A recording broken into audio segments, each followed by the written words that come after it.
So we didn't really get an explanation of the connection between the tuition hike and the state of the French language.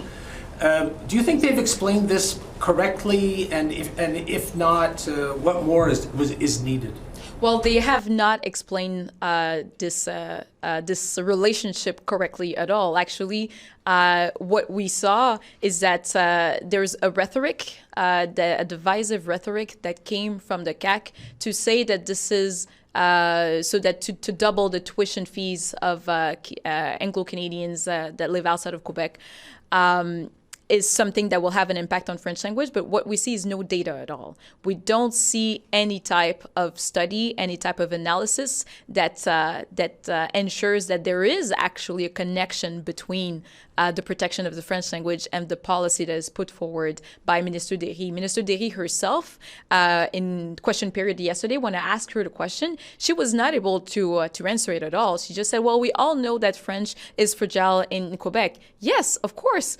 We liberals, we know that French is fragile in Quebec. We want to protect it. We strongly want to protect the French language in Quebec. We want to do it with measures that actually work. And this is exactly what we propose. We've been proposing in the last legislature, what I've proposed to Minister Roberge when I met with him earlier this spring. And we want to put forward proposals that will make sure that everyone feels welcome and everyone feels that protecting the French language is a common duty. This is not what we see with la CAQ right now, and we're still waiting for the actual connection because the Premier is not able to explain this link to us, and Minister Derry is absolutely not able to explain this link to us either. It's my last question. Normally, if there's measures you present, you have some sort of study or analysis. Normally, to explain. You're right. The links. Yeah, you're right. Normally, like when a minister goes to the Conseil des ministres, around the table, they present a mémoire, a memorandum.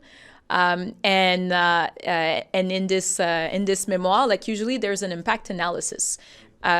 We haven't seen the impact analysis, and we understand that normally it's not entirely made public, but sometimes it is possible for ministers to put out a part of their impact analysis to show out why is it that they 5 days after they announced, they still haven't said why. Exactly. Well, it's 5 days after the announcement, we still haven't seen, there's no regulatory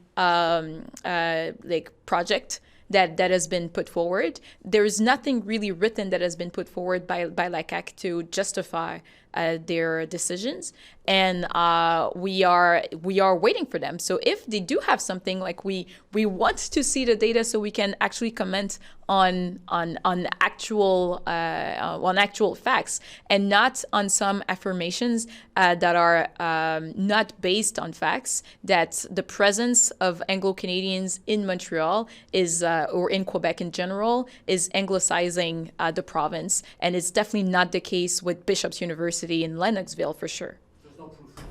Well, there's no proof so far for sure. There's no proof.